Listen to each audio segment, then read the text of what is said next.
Great.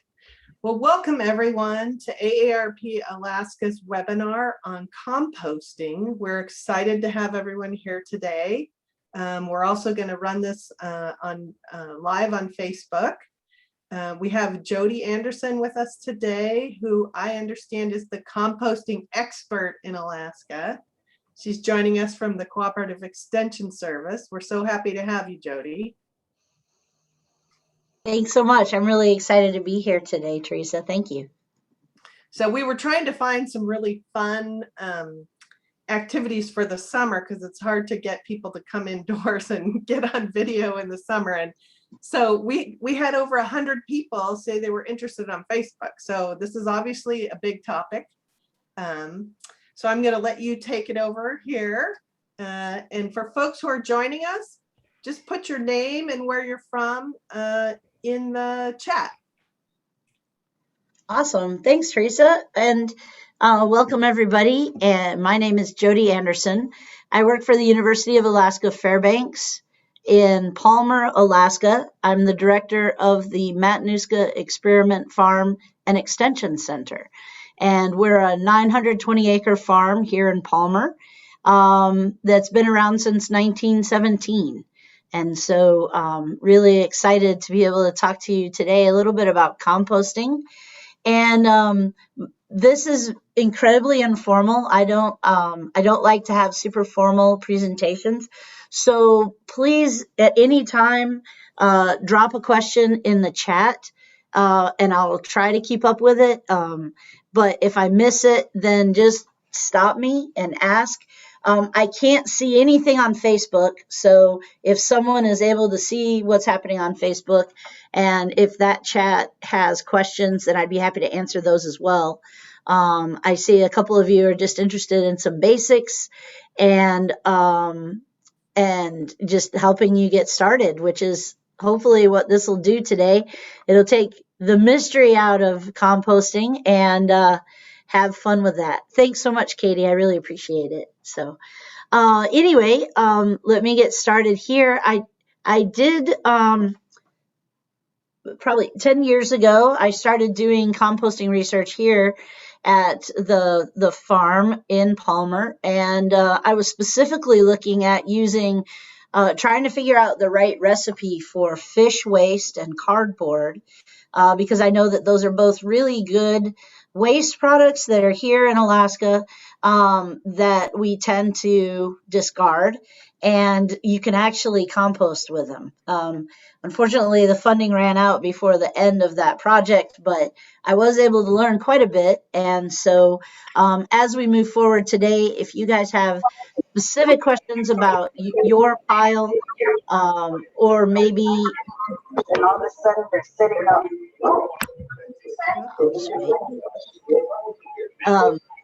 There may be an opportunity for you to ask questions.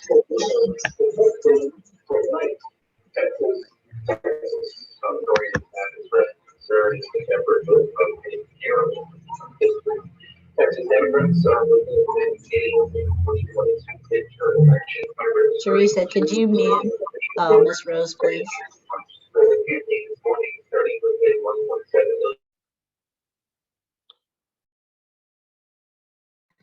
Awesome. Thanks, Teresa. Sorry, it was really hard. I couldn't even hear. So anyway, if you guys have questions, please make sure to ask as I move forward. I will see, there'll be lots of things that I talk about. And if it doesn't make sense, if I'm going too fast, just let me know. And I'll try to do a better job and answer any questions you've got. So let's go ahead and get started. I'm really excited today that you all have asked me to come in, and let's see. There we go. Here we go. Hopefully I'm sharing this properly with everyone and you can all see. So very good. So I do like to talk about compost, and that's a really weird topic to talk about because most people think it is just that cold pile of goo that's sitting in your backyard and you're really not sure what to do with it anymore. But the really neat thing is that you can actually turn that cold pile into finished compost and then use it in your garden to help support the soils that you're growing all your food in. So it's a really neat closed loop circle concept that you can do at home to reduce the amount of material that you put in your landfill, but also to make a really cool product that you can put in your garden soils to support your garden and your vegetable production. So we'll talk a little bit today about the basics of composting, what it really is all about, and what I hope you leave with today is that this demystifies what composting really is. It's actually probably 10% science and 90% art. And so today I'll give you enough science to become really dangerous. No, I'm just kidding. But it's really not a super scary process. In fact, it's a natural process. And I'm really excited to be able to share with you guys today how you can move it forward. So when we think about what composting truly is it's actually taking a natural process that happens all the way across the surface of the earth, and it's called decomposition. It's a biological process that's happening everywhere, and in some places it happens faster than others. Places that are warmer have warmer soils. Decomposition happens faster than in places with colder soils, like Alaska. So I know that Janice is from Tennessee. Her soils are way warmer than our soils are, so her rate of decomposition is faster. And all that means is that she may be able to finish her pile a little bit faster than we are.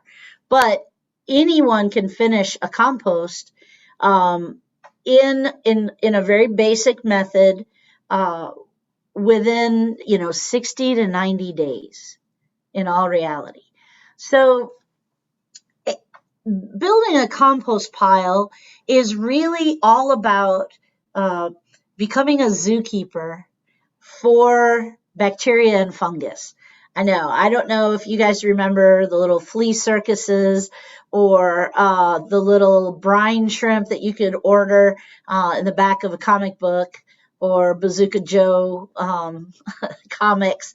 But I always wanted to be a zookeeper. Like, I wanted to be that circus master of the little brine shrimp. And so composting is kind of the same thing, sort of, because you're really just a zookeeper for bacteria and fungus. The bacteria and the fungus, which, by the way, I will tell you right now, I'll probably call them bugs from this point forward, or microbes. All of those things are true. When I talk about bugs in the pile, I'm not talking about physical insects. I'm actually talking about microbes like bacteria and fungus. And the zookeeper that you're going to become is a zookeeper for bacteria and fungus, because those are the two groups of living organisms that are going to do the work that needs to be done in your compost pile. Your job as the zookeeper is to, just like any other good zookeeper, is give them food, give them water, give them a place to be. It's pretty simple. And so what this screen is showing you is what a good zookeeper uses to feed their bacteria and their fungus, to feed the compost pile. The bacteria and the fungus are doing all the work. The bacteria and the fungus are creating heat in the pile. The bacteria and fungus are eating the material, literally consuming this material. They are also needing oxygen. Just like you and I need oxygen, they need oxygen. And they also need water, just like we do. So you have to give them food, and we'll talk about details about the food. You've got to give them oxygen, and you've got to give them water. That's it. If you give them those three things, they're going to be happy, they're going to do their job, and you're going to end up with some beautiful compost. So, what's the food? Here's the idea. All living things need carbon. Carbon is the base of all of our energy. And we take carbon, we humans take carbon, and carbon is used to break down, that carbon is broken down for energy. We use it for energy. Moose use carbon for energy. All living things use carbon for energy, including the fungus and the bacteria in your compost pile. Now, that carbon is super, super important. And so because of that, this is where you'll want 3 parts carbon. 3 parts of your pile will be from carbon. And we'll talk about what those sources are in a sec. But 3 parts carbon. So on this screen here, on the far right corner, you see dry, high carbon amendment. That's 3 parts of that go into this pile. On the left-hand, upper left-hand corner of this diagram, you see it says wet, high nitrogen primary ingredient. The nitrogen is the next food source that you need to give your pile. Bacteria and fungus, just like us, need nitrogen to form the base of all proteins. Proteins form all of the structures of all living things. So even in a single-celled bacterium, they need nitrogen, just like we need nitrogen. No, they don't have muscles and bones and tissues like we've got that are based on nitrogen, but yet they still have structures that nitrogen is necessary for. And also, let's not forget that all of our genetic information, DNA and RNA, that N in both of those molecules, the N stands for nitrogen. So even our genetic material is needing that nitrogen. So we need to feed them carbon for energy, and we need to feed them nitrogen for metabolism, for all the structures and for the genetics. The way that you do that is you integrate your 3 parts carbon to 1 part nitrogen into a pile. Now, what the middle picture is showing you at the top that says bulking agent, that bulking agent is usually considered a carbon that's big, like wood chips, big pieces of wood. They're not going to really break down in the pile, but they allow for air pockets and space, and they keep the pile a little bit fluffier. And that's what a bulking agent does. Don't worry about a bulking agent. If you do need to add one, when your compost is finished, you can sift it and put it in your next batch. So you can keep reusing bulking agents. Your carbon, however, and your nitrogen from this screen, the upper right and the upper left, are what the bacteria are going to eat, and that's where your compost comes from. The ultimate is the compost is the final product of that.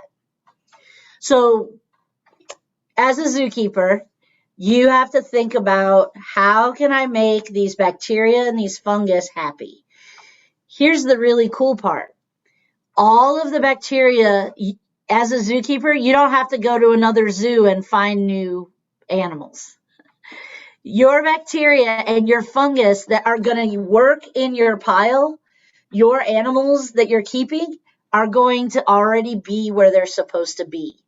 So you do not have to buy inoculants. Inoculants are usually really expensive, and they're totally unnecessary to make your pile go. Kind of like a sourdough starter. You don't need that. Those bacteria that are going to break down this material are already present.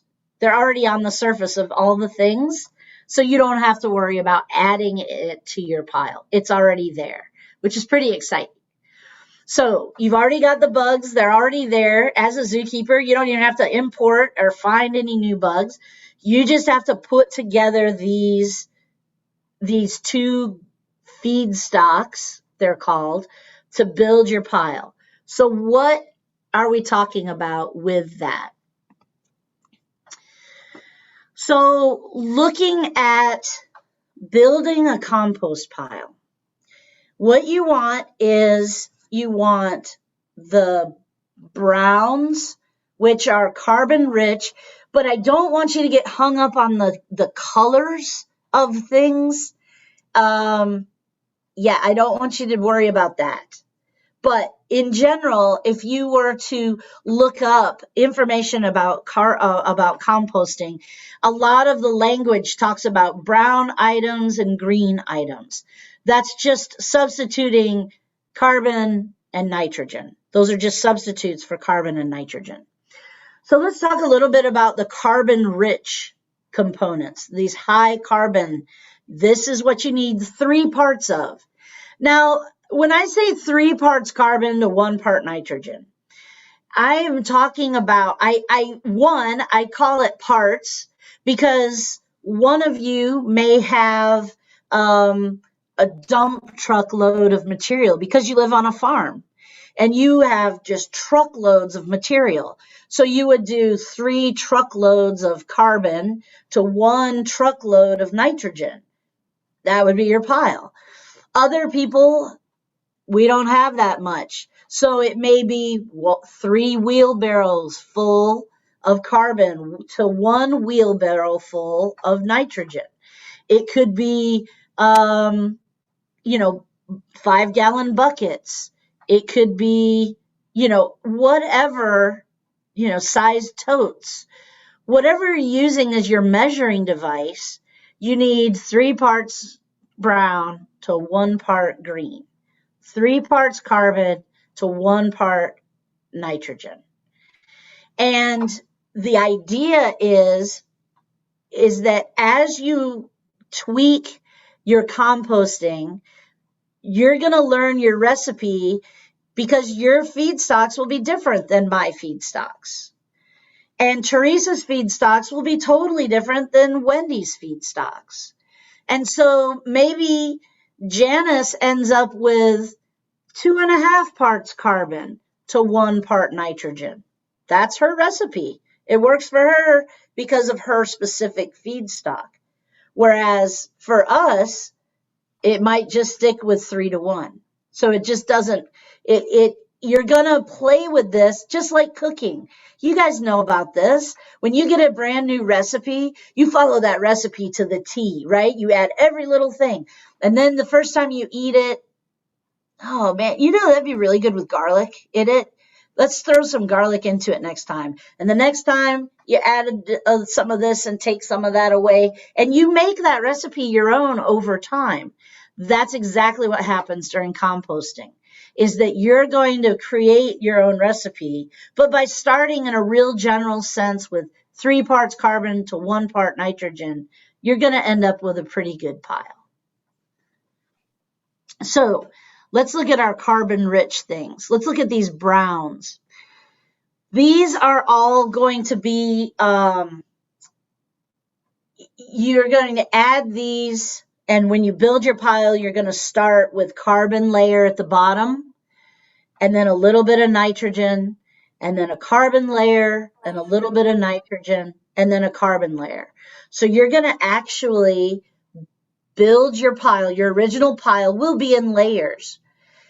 Some people like to put it all on a tarp and mix it up. You can do that too. But my recommendation is before you build your pile, make sure you've got everything you need right there. Because here's what happens. You're like, oh, I've got 1 part carbon and 1 part nitrogen. I'll just start my pile, and then I'll go to the front of the house and get all those dry leaves, and then I'll end up with all the carbon I need.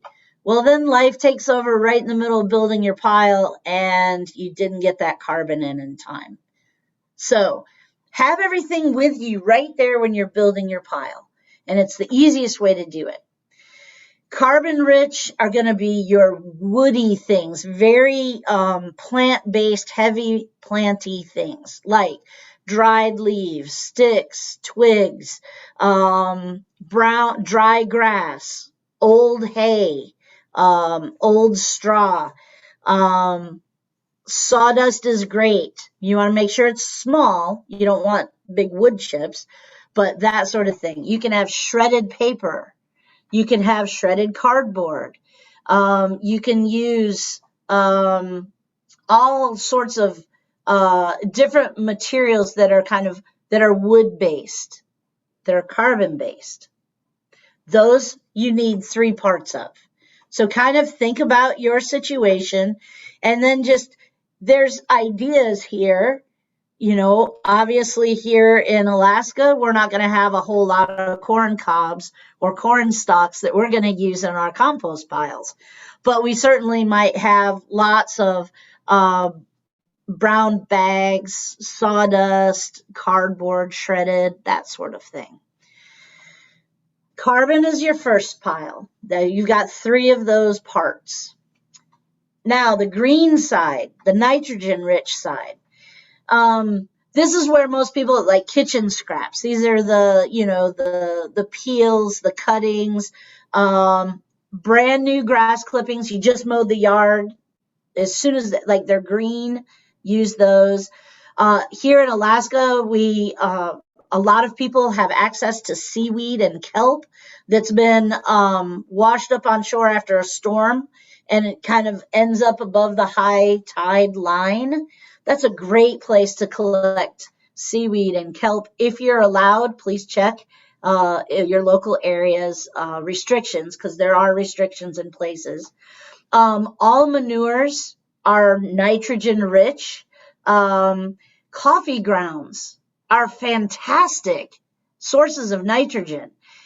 And up here, we certainly have enough coffee places around. And my recommendation is get a 5-gallon bucket, put your name, first name, and your phone number on the lid, and take it to your local coffee shop and ask them, hey, would you guys mind throwing your coffee grounds into this bucket, and then somebody give me a call, I'll come pick it up when it's full. It's awesome. And then you get 5-gallon bucket of nitrogen. It's just awesome. Otherwise, think about it. That would have been thrown in the trash and gone to the landfill, and you would have missed it. Fresh leaves, you can use tea bags, like all of these sort of things work great as your nitrogen side. Spent grain is another one that actually is on the nitrogen side. Spent grain is, if you live anywhere near Talkeetna, there's the Denali Brewing Company distillery. They have spent grain that they give to the community, and there's a spout on the side of their brewery, and 24/7 you can come, you can fill a tote, you can fill the back of your truck, whatever you want. You can take spent grain back home with you. And spent grain is great because it's a nitrogen product, not a lot, but it's a nitrogen product that also has some carbon in it as well. So it's actually a really nice product to use. So, Jodie, yeah, go ahead, Teresa. I have a question for you. I don't see spent green on your green list, but I see corn cobs and stalks. Yes. So corn cobs and stalks, they are on both sides. So, and it's very much like your, let's see, what was the other thing that's on both sides? Well, like fresh leaves are on the green side and dry leaves are on the brown side. Same idea with the corn cobs and corn stalks. If they're right out of the field and they're green, then you use them as a green. You use them as a nitrogen source.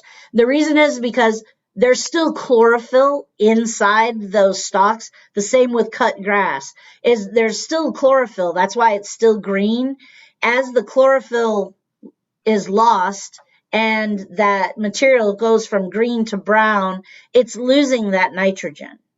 And so then it becomes a carbon source. But while it's still green, it's an excellent nitrogen source. So that's a great question on both sides.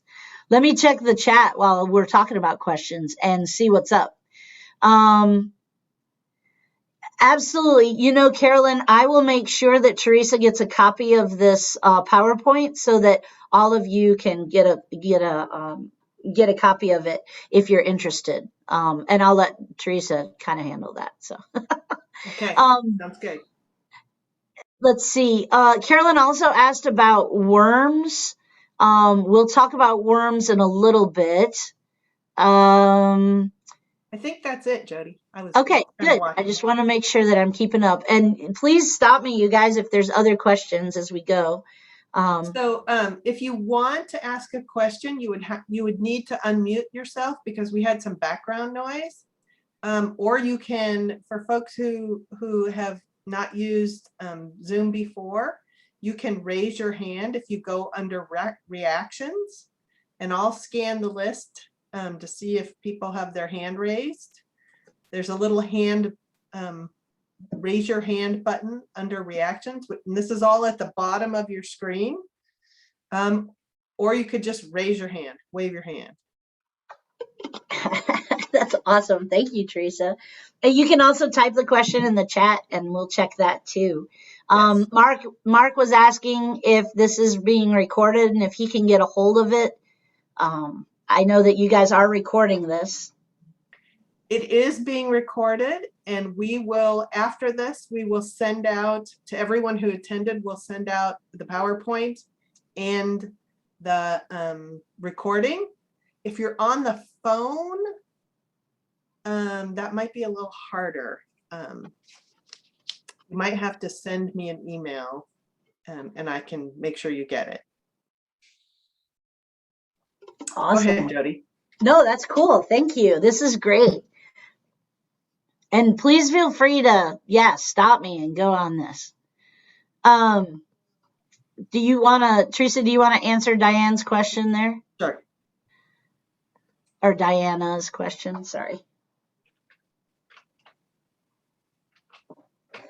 So when we look at building your compost pile, you've got these layers the first time you build it. And it's, as you build your pile, you're going to water your pile. Water's very, very important because the microbes are living and all living things need water. So make sure there's lots of water as you build your pile. And so you start with carbon and then you put a little bit of nitrogen on top. And then you do carbon again with nitrogen, carbon again. And usually what I like to do is every time I get a carbon and a nitrogen layer is I water it, as I hose it down. And then I go carbon and nitrogen again and hose it down.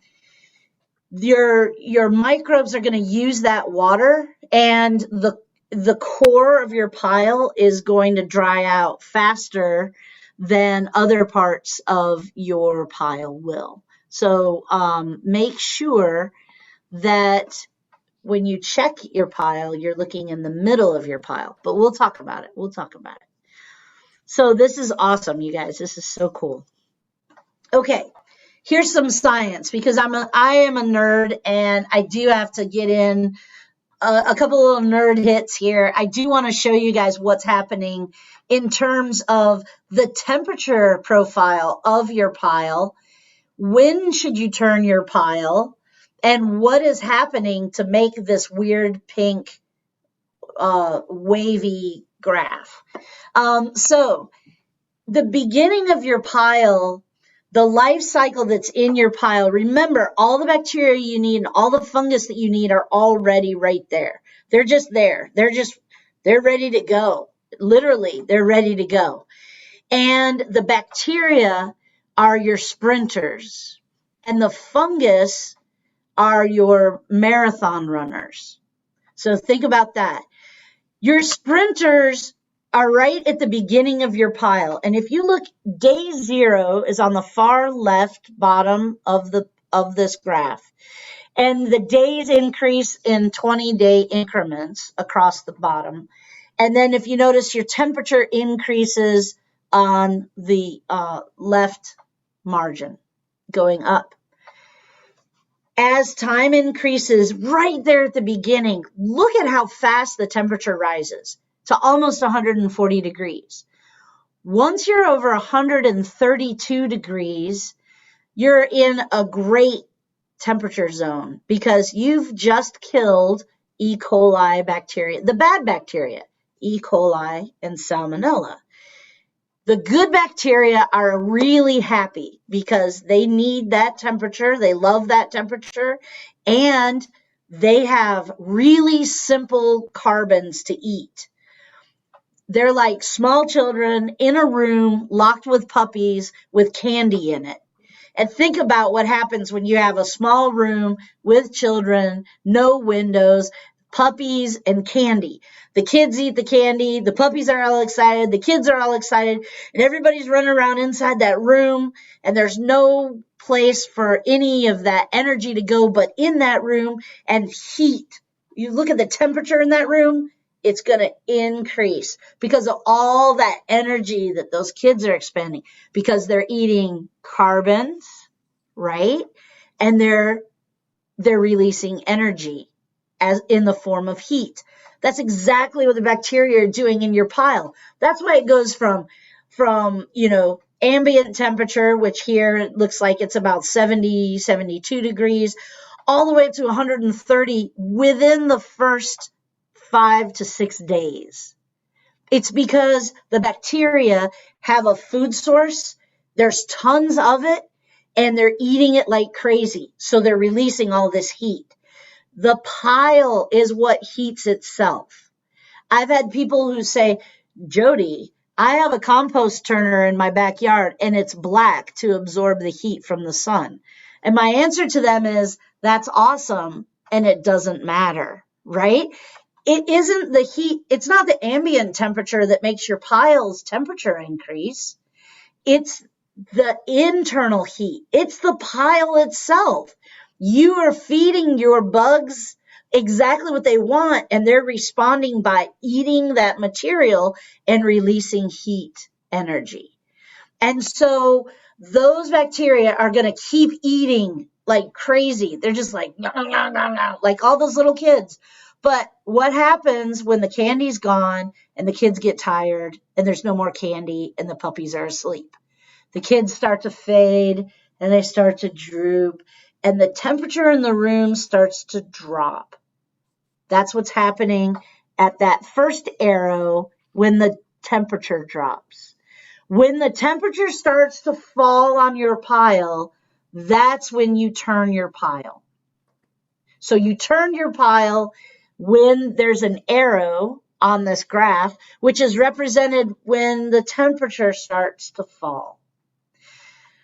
Now, if you are very good at keeping records, and if you're very intent on composting really, really well, then you're going to want a thermometer, and you're going to want to monitor this daily. I know. Those of you who have maybe some younger children or grandchildren or neighborhood kids that hang out at the house who need a science project, this is really fun to do as a daily project. You take the temperature of the pile every day, and as you make a graph that looks just like this one or will look similar, as soon as that temperature starts to drop, you turn your pile, which is so important.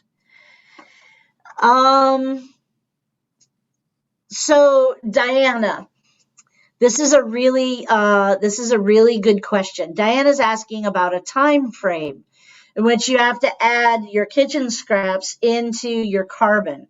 So she's been throwing it all on a pile outside, and she doesn't know that she needs to add so much carbon, so is it all gone to waste?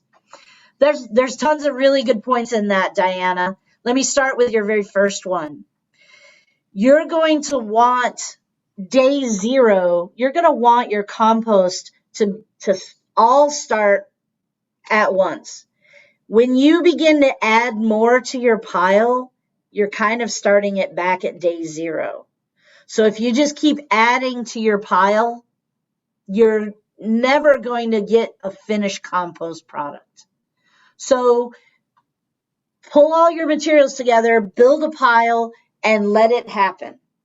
And then start collecting for your next pile. So most really good composters have a pile that's composting and they're building up for a new pile over here. Not over here exactly, but you know what I mean. That they've got kind of 2 going on-ish, 1.5. They've got this one that's composting that they're only going to pay attention to turn it and water it and check its temperature. That's that one going. And then this one over here is they're building up feedstocks. They're piling all their nitrogen, they're piling all their carbon, and when they get enough to build another pile, they build a new pile. So now you have 2 piles going at the same time. By adding to it every day, and Diana, please, everybody does what you just described. In fact, this is one of the reasons that I tell most people that compost turners or those tumblers are not awesome. It's because we just put our kitchen scraps into it, and then we put our kitchen scraps into it tomorrow, and maybe next Wednesday we throw all of our kitchen scraps into it. Well, one, what you're doing is you're loading it heavily with nitrogen, and you aren't putting enough carbon, like you said in your point. You've got to add those 3 parts carbon, or you're going to get such a weird balance of nitrogen that only a few bugs are going to be able to take that nitrogen, and the rest of it's just going to sit there, literally, and it's going to stink, and it's not going to properly compost. So by having those compost turners, they kind of just by nature, because they're so easy to use, we just throw our stuff in it. We forget the other side of our recipe. We forget our carbon side. So that's the one big problem I see with turners. The other is that we're always adding to it and expecting it to just finish on its own. Every time you add to it, you're starting back at 0. Unless you've got an amazing turner that's going 24/7 and it doesn't stop, which I don't have one. And if you guys do, then congratulations, you're awesome. But you're going to want to do that. So Jodie, I have a question. Yeah. So can you compost in the winter? Yes, you can compost in the winter. Your compost can't freeze. So the core has to stay active, which means you got to start with a pretty big pile, to be honest. But as long as your feedstocks are not frozen, you can't. So Janice in Tennessee most likely can compost year round. Whereas up here, unless you got a huge pile, you're probably going to have a time when you're not composting. But if you keep your pile large enough and that inner core keeps going, you can compost throughout the winter. Alyssa's asking a great question. If we're taking 3 items off the carbon list and 1 item off the nitrogen list for a layer. And that's not what I mean by that, Alyssa. So the idea is you can take 5 things off the carbon list and have it as part of your carbon pile. You just need 3 parts of that for the whole pile. So 3/4 of your pile is going to come from carbon. And it can be some dried leaves, maybe some sawdust, and some shredded paper. It can be any of those things, or a combination of any of those things. And the same with the nitrogen. It can be some food scraps. Maybe your neighbor's got chickens, so you use some chicken manure and some, chicken house material, and maybe some coffee grounds. So you can use combinations of both things. You just need to have 3/4 of your pile has to be carbon for the recipe to work right, and 1/4 of your pile to be nitrogen. But you can use anything from the list.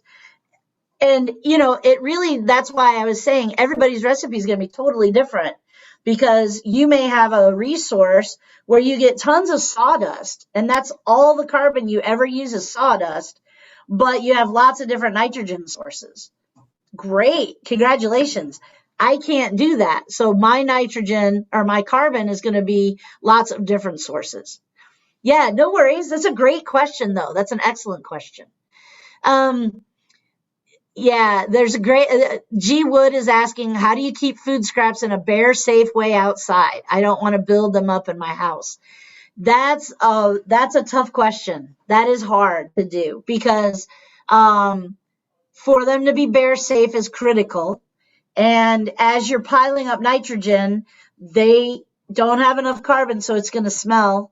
My suggestion is in the wintertime, that you pile up your nitrogen and let it freeze on purpose, and then build a pile in the springtime.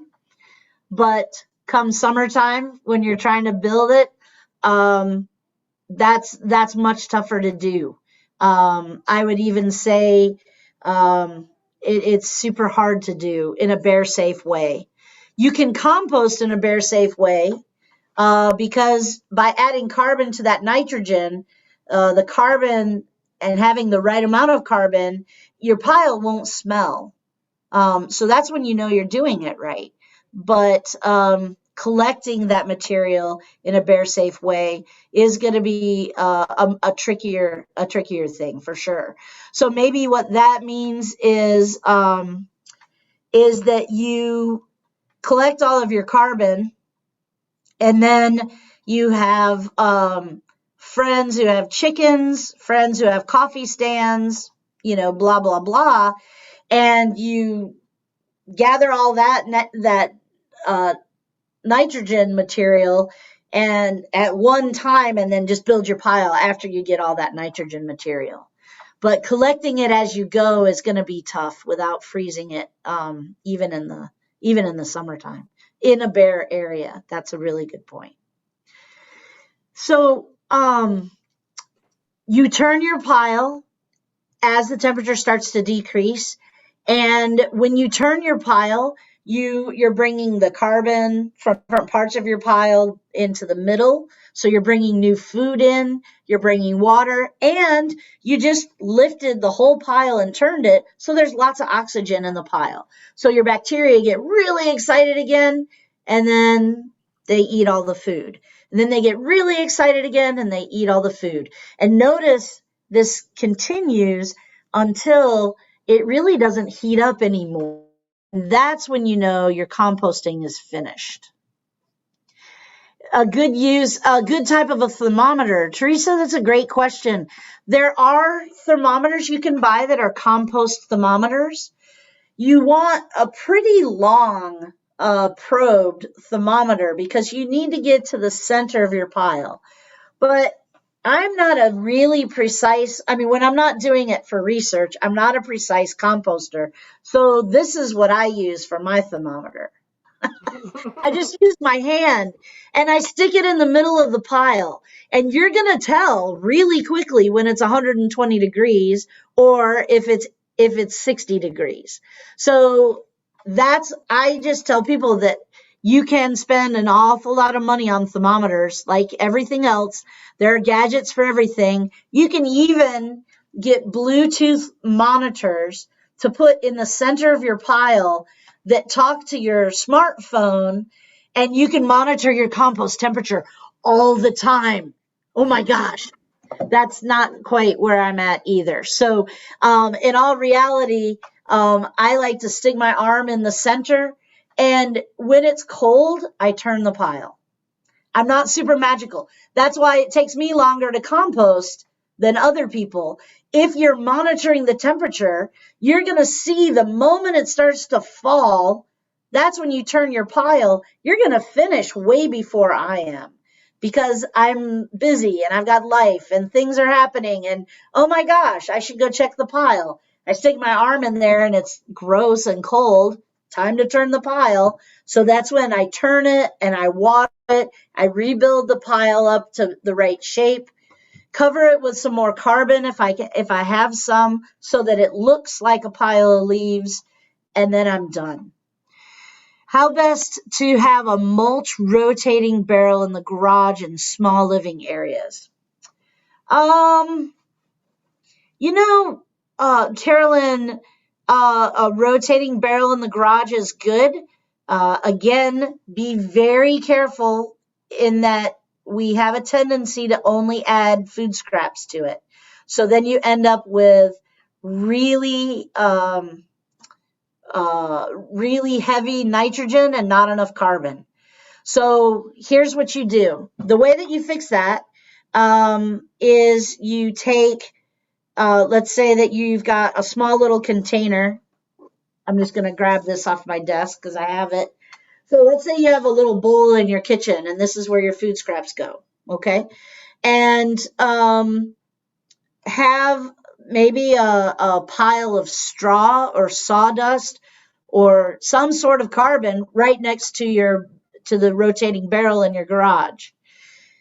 When you throw one of these into your barrel, boop, of food scraps, then just take 3 of these, throw them in the barrel of your carbon. That way, at least you know you've got that recipe going. Your compost isn't really going to finish until you leave it alone and let it work, but at least you're getting that situation where you've got the nitrogen and carbon at the right balance for your bugs to be happy, and that means your barrel won't stink and that it will start composting. So that's a really good way to do it. Flora's asking how to get rid of ants, and I'm not really sure where your ants are, Flora, but the best, and this isn't really compost related, but the best way to get rid of ants is to go to the grocery store in the detergent aisle and buy a box of borax. Borax detergent has boron in it. And when you sprinkle borax outside, especially where you know your ants are, the boron in the borax reacts with the oxygen in the air or the moisture in the air, and it forms boric acid. And boric acid will actually kill your ants. And so it's a safe way to help you rid yourself of ants. So that you and then you have borax, which is always a good cleaner to have around the house. So that's a good one. How long does a finished compost last? Oh my goodness. When your compost is done, you can use it forever. I mean, once it's finished, here's the thing. You want to, however, once your compost is finished, you want to turn it and then test the temperature a couple days later. And if the temperature doesn't even increase a little bit, if it's still really just cold and gross, it's done composting. Now is when you let it cure. You set the compost in a corner, you move it aside. You can put a tarp on it now. You can even put it in a bucket or something. And it's perfectly fine to let it sit. This is when the fungus comes in and it starts to break down the big, heavy pieces of carbon. The fungus are your marathon runners. They're just in, slow and steady wins the race. They're going to start breaking down those bigger carbon fibers, and they're going to also lend lots of really positive things to your compost to use in your garden next year. So you want it to sit and cure once it's finished composting. BJ's asking, do we need to protect the piles in any way during the winter here in Alaska? So BJ, depending on where you're living in Alaska, wintertime means wind. And so you definitely would want to make sure that you don't lose your whole pile to a windstorm. So, maybe putting a loose tarp over it is a good idea in the wintertime. And then come springtime, you don't want to have a tarp on it at all while it's composting. It needs oxygen, so you don't want to cut it off. And you also want carbon dioxide to leave the pile, and moisture also to come in and out of the pile. So you never want to tarp it solid until it's done composting. But you can certainly put a loose tarp over it. Some people do put, maybe some heavier materials kind of on it and around it to hold it down. And if you really are worried about it and you want to tie it down tight, you can spend a lot of money on what's called a compost blanket, which is it's basically like a blanket. It's almost like it's a porous material that allows carbon dioxide and oxygen to move through the blanket, but it also allows moisture, water molecules to move across. But I'll tell you the easy answer. Those are really expensive, by the way. Compost blankets are. The best alternative for a compost blanket is a fleece blanket. And you can find them at thrift stores. You can get them usually, I know they're on sale usually around the holidays at box stores here in this area. And a fleece blanket works just the same. And then you can really tie it down and keep it up that way. So, yeah, it's pretty. There are ways around everything for money. That's for sure. Landscape cloth for a cover, or Typar. Yeah, I wouldn't, not in the summer ever, but maybe in the winter as kind of a tie down that might work. But you definitely don't want plastic or a tarp that doesn't breathe. You want to make sure, because remember, you're the zookeeper, and if you put plastic on your compost pile, you've just choked all of the oxygen away from your animals, and you probably are going to fail as a zookeeper, and you won't get rehired. So, that's not worth it. That's not worth all the trouble. So, composting in Alaska, and for those of you who aren't from Alaska,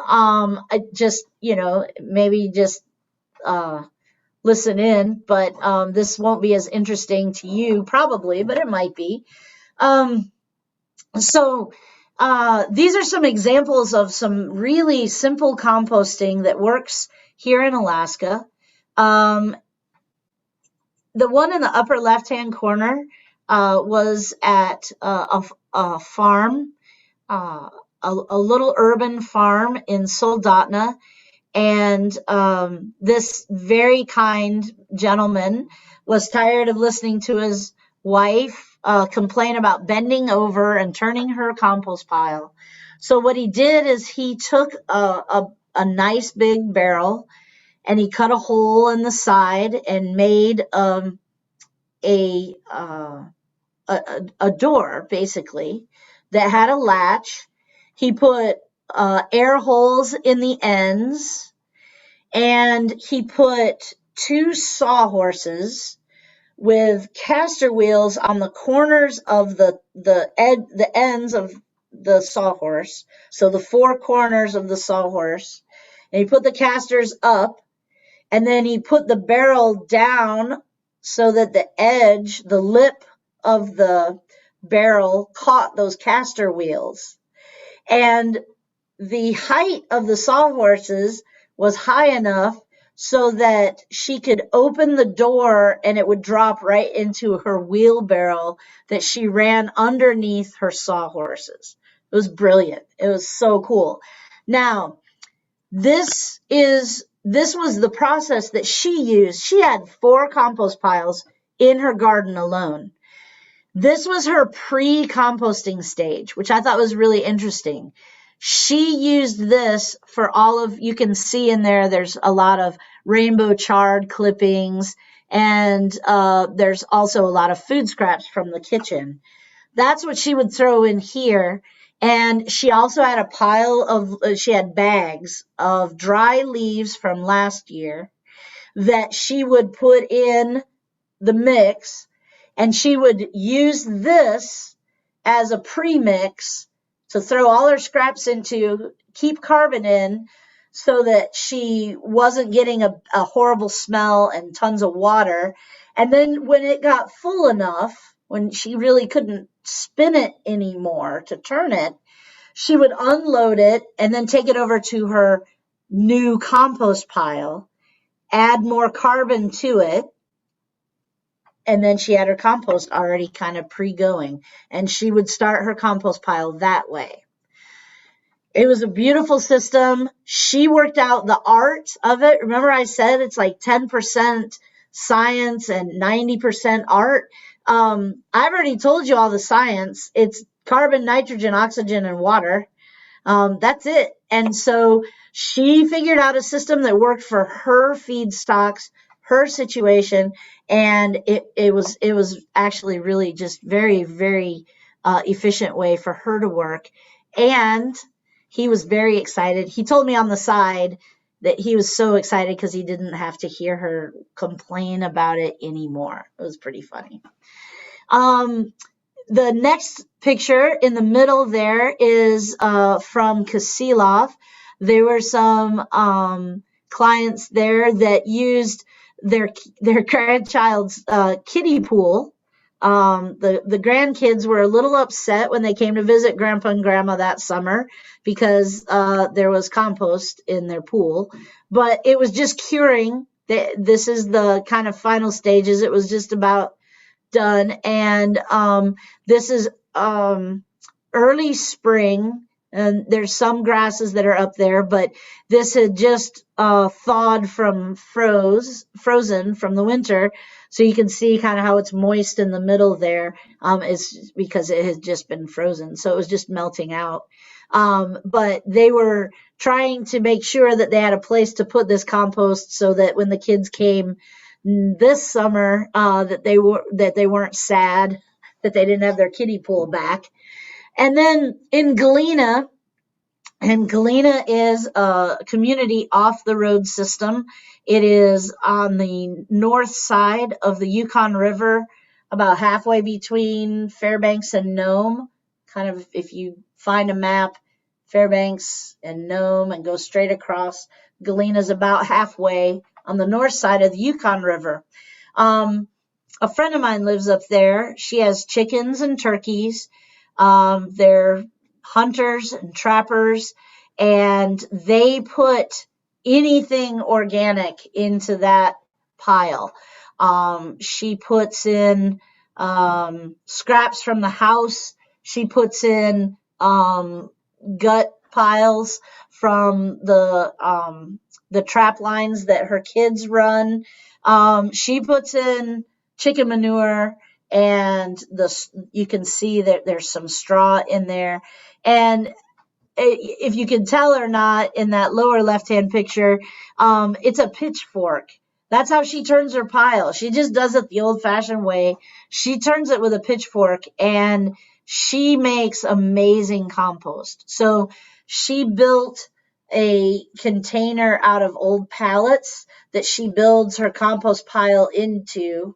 And then when she turns it, she just basically relocates the pile to a new pallet system and then starts a new pile here. So she's constantly rotating her piles and doing just some amazing compost work. And she really composts everything that she can. And she just makes an absolutely gorgeous compost. So I wanted to make sure that we have lots of time for questions, and I know you guys have been great to ask questions as we go, but now's a really good time to ask more questions. And I do want to answer BJ here. You've been told to never use animal parts like guts. Is it okay?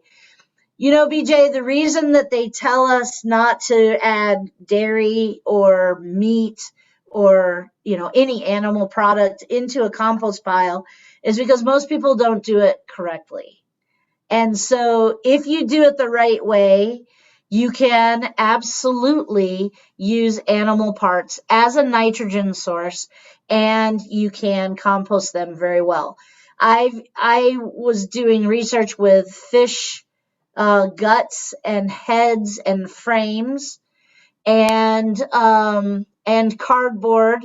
The first pile I made was with rotten hay, so it was just old, dry, really, really dry hay, and fish guts. That was it. That was all I put in it. And the first time I turned it, most all of the fleshy parts of the fish had been gone, and I turned it in at day 8 was my first turn. I turned it at day 8, and I didn't find any soft tissue at all left in the pile. And also some of the all of the fish bone was still left, but some of even the cartilage between the bones was actually the connective tissue had gone as well. So you can add it. You just need to make sure you've got enough carbon so that you don't have a smell that comes from your pile. How long do we let it cure? You know, this is what makes everybody really angry with me. And I don't mean to make it a bad thing, but you want to let it cure at least 9 months, almost a year if you can help it. I know it takes a long time, but the longer you let it, up to a year, you're going to end up with beneficial products in your compost, so that when you add it back to your soil, it's going to give you more than just an organic material into your soil, which is beneficial. But then you're also going to get antibiotic properties. You're going to get other things that are really, really awesome from your compost. These photos I want to show you guys really quickly. The one in the middle at the top is that is a compost vessel that I made out of a 33-gallon trash can. And I drilled 3/4-inch holes every 4 inches throughout the entire vessel, and also the lid, except for the bottom. And I was actually collecting the liquid inside for the research. And so I put the lid on it and let it go, and it was awesome. And then what ended up happening was, when it was time to turn it, I just put a tarp down, pulled the lid off, tipped it out, mixed it up, added water to it, and then put it back in the trash can, put the lid on it, and let it go. It was pretty nice. And a lot of the work I was doing was based on knowing what's available in communities throughout Alaska, not just what we can find at big box stores. So I was trying to do really practical research, and that was the vessel that I came up with, and it worked really, really nicely. G Wood says the building a pre-pile. 1-to-1 might work until you start the real pile.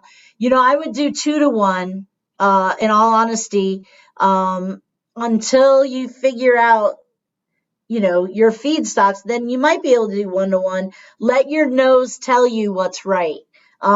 You'll smell when your ratio's wrong, for sure. If your pile is wet, if it's too wet, the water is taking the place where oxygen can be. So when your pile's too wet, there's not enough oxygen, and it will smell.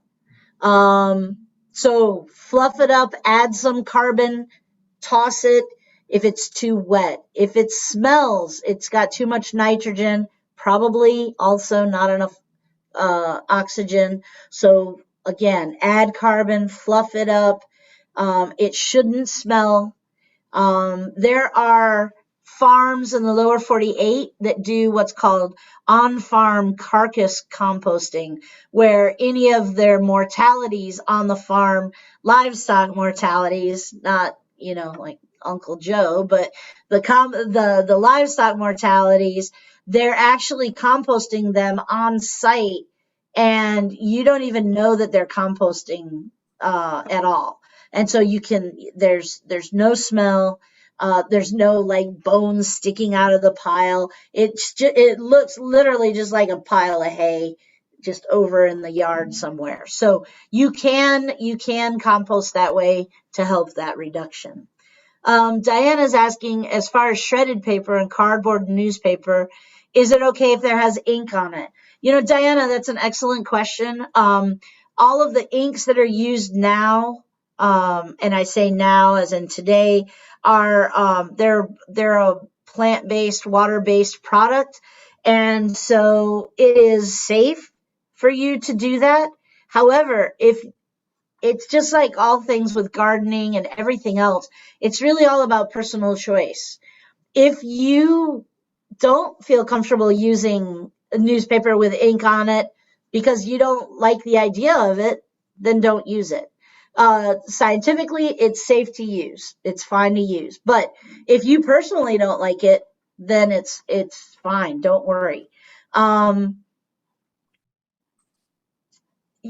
Yeah, Marjorie, again, I think that, all of the research that I've done, colors are safe, but it is a personal choice.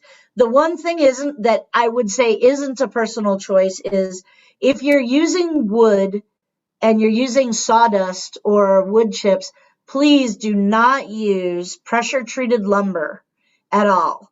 Pressure-treated lumber does have chemicals in it that are harmful that you do not want in your compost pile, and then you also don't want in your garden soil, and so on and so on. So please be really careful with pressure-treated lumber. Don't use that. If you're going to build yourself a little space, a lot of people like to have a place to put their compost pile. Several people use pallets. Please make sure to read. I know this is so weird, but there are actually labels on pallets, and there's an international labeling system that tells you where that pallet wood is originated, and also it will tell you if that pallet has been used for like an insecticide application, methyl bromide actually. And so a lot of times what they'll do is they'll take a product out of the field on a pallet and put the whole thing in, and then put the chemicals over everything, including the pallet. So just read your pallet. There's information online about pallet symbols and labels on pallets. So just check that out and know that anything that's had methyl bromide, don't use that for wood, for anything around your house if you can help it, and certainly don't burn it. But other than that, pallets are great to use. But some people think pallets are super gross because there was oil on them or there was this on them. So it's totally your call in terms of personal choice. So Jodie, there's a question higher up about if I use spruce needles and pine cones, will my compost become acidic? That's from Mark. Great question, Mark. Actually, the neat thing about compost is that almost regardless of your feedstocks, because of the natural process that it is, you're going to end up with pretty much the same ending pH of your compost, which is going to be slightly acidic, but it's not. Using pine cones and pine needles or spruce is not going to shift the pH of your pile detrimentally, that it will hurt your soil at all. So that's an excellent question. I'm sorry I missed that. Yes, very much so. You can use those materials and it won't affect the pH of your pile. How do you let it cure for a year through the warmer months? You just let it sit there.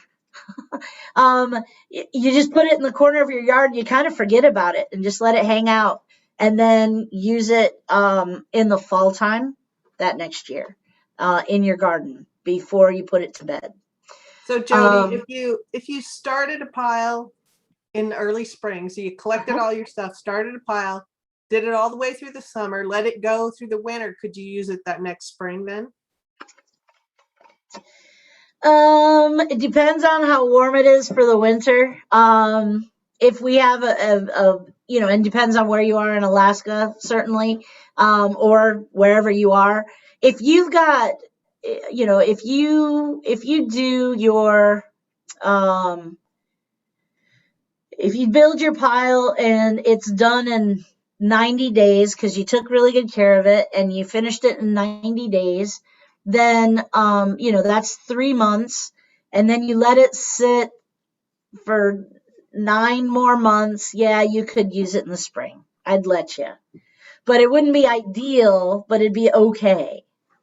So it'd be better to wait till the fall and then It's better to wait till the fall. Yeah, I know, it's horrible, but it's actually a good idea for it. So, and then the same thing. So, uh, G Wood, I hope I answered your question when I answered Mark's.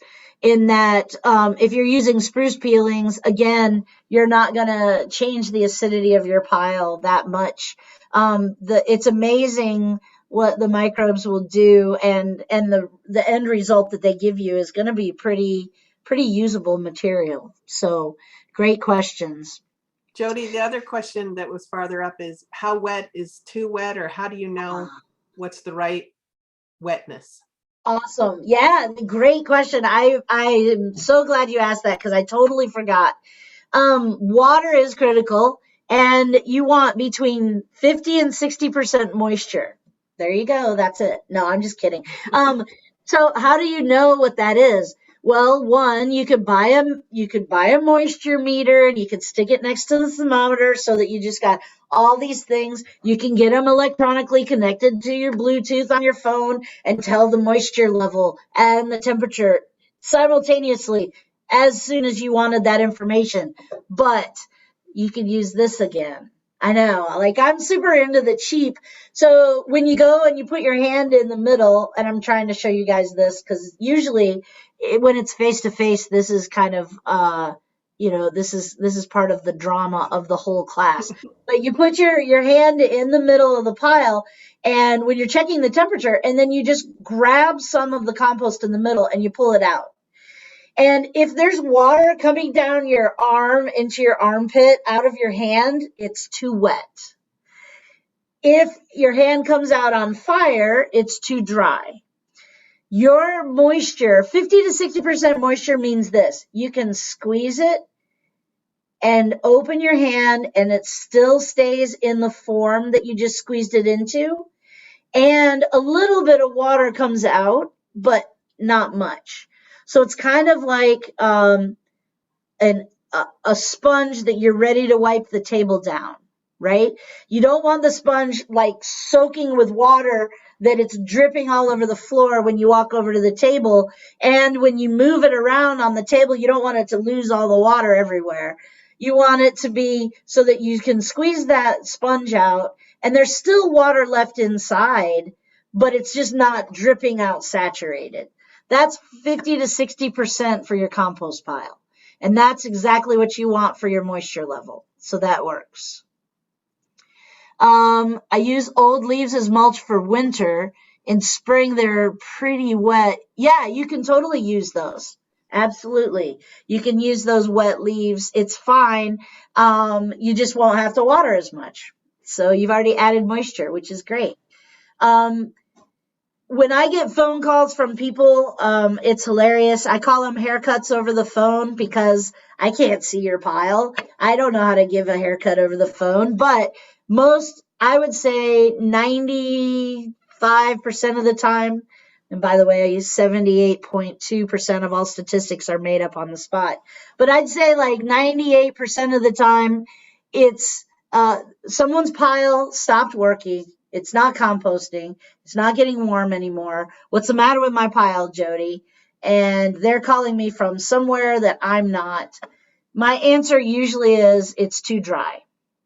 9 times out of 10, the pile has dried out and you need to water your pile. And that pile takes way more water than you think it does. So here at the farm, when I was doing my research before, you can see the picture in the lower left-hand corner. I filled up a tote, an actual water tote, and then drove the John Deere tractor with the forklift on the front. And this is how I watered the pile. I just drove next to it. This is called a windrow. So it's a long row pile, not just a single static one pile, but it's just one long pile. And I just would drive and water the pile that way. I was building this pile, and if you notice here, it's straw. And then those are old potatoes. We had donated lots and lots of potatoes to the food bank, and they had nowhere to store them, so we had leftover potatoes. And I said, "Oh, let me try them in compost." So we put potatoes, and what I'm doing in the upper right-hand corner is I'm adding fish goo. It's a very lovely name for a very watery, really slimy fish guts product. Delicious and smells as good as you might imagine. And I poured that on, and within 3 days, we were at 145 degrees. So it was pretty awesome. And then we, of course, covered this layer of nitrogen in a huge cap of carbon and just let it go. It was pretty glorious, actually. Do you need to turn your pile after you water it? Usually what I do is I turn it and water it at the same time. So since I was building this pile, this was like my carbon layer, and then that nitrogen layer, which were my potatoes and my fish guts. And then I watered that and then covered it with carbon and then watered it one last time and then let it go. Okay.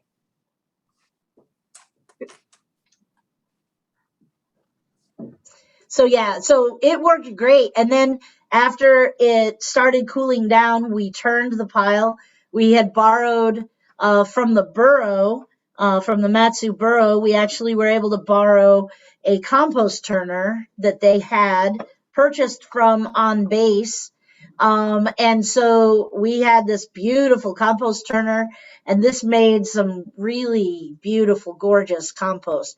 And when it was done, it ends up, your compost pile becomes about half of its original size. Because remember, 3/4 of your pile's carbon, which is the food of the bacteria. So the bacteria are eating that carbon, and that is why your pile reduces in size. And it should be reduced by about half. So you know you're doing something right when the pile's shrinking. That's a good sign. You're doing it right. This pile at the very bottom is a finished product. I wanted to show you guys this picture for a couple of different reasons. One is, do you see how beautiful that is? It's gorgeous. It looks just like just beautiful earth. There's a compost blanket on that. That's the covering that's kind of toward the back there. That's a official compost blanket, very expensive. This finished compost, I want to show you this really because this is what it started. Do you see the picture in the upper right corner? This is a food scrap collection point for Gustavus, the community of Gustavus, Alaska, which is down in southeast. It's near Glacier Bay National Park. They have a community composting system, and people bring their organic material to the landfill. But instead of throwing it in the landfill, they throw it in this primary container. That's mixed with wood chips from the community, And they actually have a composting project. And this picture at the bottom, this here is their finished compost. And notice you don't see onion peels. You don't see any of the food scraps that you see in the original. That's another sign that you're done, is that you don't see what you put in there originally. It smells like earth. It's just beautiful, smells very rich. And if, however, they had put in, let's say, eggshells, there could still be some eggshells that you would see in here. If you did use fish and had fish bones, some of those fish bones, especially the vertebrae, are going to be a little thicker than the rest of it, and those may still be in. They'll eventually break down in your soil. It's fine. Or if you're super worried about it, you can pull them out and put them in your next compost pile, and that's okay too. When you start your next compost pile, you don't have to have any of this old compost in your new compost. A lot of people think it's like sourdough. Ooh, I need to take some of my old compost so those bugs are here to do the work in the new pile. But in fact, the reality is it doesn't even matter. All the bugs you need are already there. And so you can build a pile with the materials and it will decompose on its own without you adding any extra critters to the pile. Do I have any more questions at all? Jodie, I don't see any. I had one question about, I know there's like some programs in town where you take a bucket of grass and you drop it off, or a bucket of food scraps, and then you get a bucket of compost in return. Are those everywhere? Are they just in Anchorage? In the state of Alaska, there's only a few communities that are doing a community composting system like Anchorage is doing, and they're just starting that this year. Juneau had a company. I don't know if it's still working, but there was a company down in Juneau. Fairbanks does municipal composting, but they don't do it as a drop-off service like Anchorage is doing. And then there are a lot of communities outside that, for example, Edmonton requires people to separate their organic waste from their trash waste, and they have different collection bins. And they pick those, a lot of cities are doing this, but they have these organic collection bins that's required as part of, what you do living in the city. That all of that carbon material or all that organic material goes to a diverted location at the landfill that's their composting facility. And then they mix that with other materials, and then at the end, they have a compost that can be used, not for gardening because there's no way to tell what people put in the organics, but for flowers and for golf courses and those sort of things, they're using that material as well. So, and I'm sorry that it's I'm glad it's been helpful, and I'm sorry you're still a little lost. It does seem overwhelming to compost, responding to the chat box here, but you can certainly connect with others who are wanting to compost, and a lot of people don't have a facility or a place in order to do composting like in their backyard.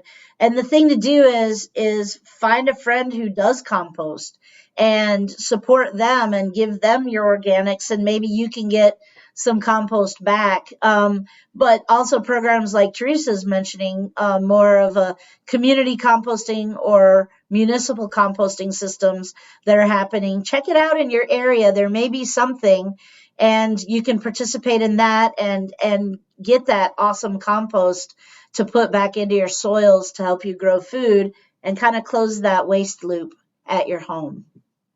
So Jodie, is there I know the Cooperative Extension Service has lots of handouts. Is there a handout on composting or a Facebook group, or where can people get more information? That's really a great question. Of course, the Alaska Cooperative Extension Service does have publications on composting. However, I've found that the very best resource for composting is Cornell University. They are the land grant university for the state of New York, and they actually have a waste management institute and a solid waste institute. So they have an entire unit of researchers working on composting, not just me a few years ago. And so they have they have videos, they have handouts, they have books, their resources are amazing when it comes to compost. And so I would highly recommend looking into Cornell University's Waste Management Institute, and just look up if you're going to Google, look up composting and then Cornell University. It'll take you to that page, and it's kind of magical. Great. Thank you so much for today, Jodie. Absolutely. We appreciate everything you have done, and you're a vibrant speaker, so that's really wonderful. Keep people interested. Thanks for answering all the questions. Again, for people who are still online, for everyone who registered through the event, we will send out Jodie's PowerPoint and the recording so you can listen to it again. A link to the recording. Awesome. Right. If you have any further so questions, please feel free to email me as well. Right. Jodie's email is at the bottom of this slide. Awesome. Well, thanks so much. I really appreciate you guys letting me play a little bit here today. And I guess it's time for me to send my membership dues in the AARP since it's time. I thought, wow, it's so cool having, doing this talk for this group. And then I thought, oh, wait, I should also be in that group. So I should probably send in my bill. Well, you can check out, we have more events coming up. We're going to do some food preservation classes at the end of the summer. Hopefully do pickles, jams and jellies, and then salmon preservation. So you can look on our Facebook page or go to aarp.org/AK, and you can see the list of events coming up. So we encourage you to join us for other things. Thank you all so much for joining us today.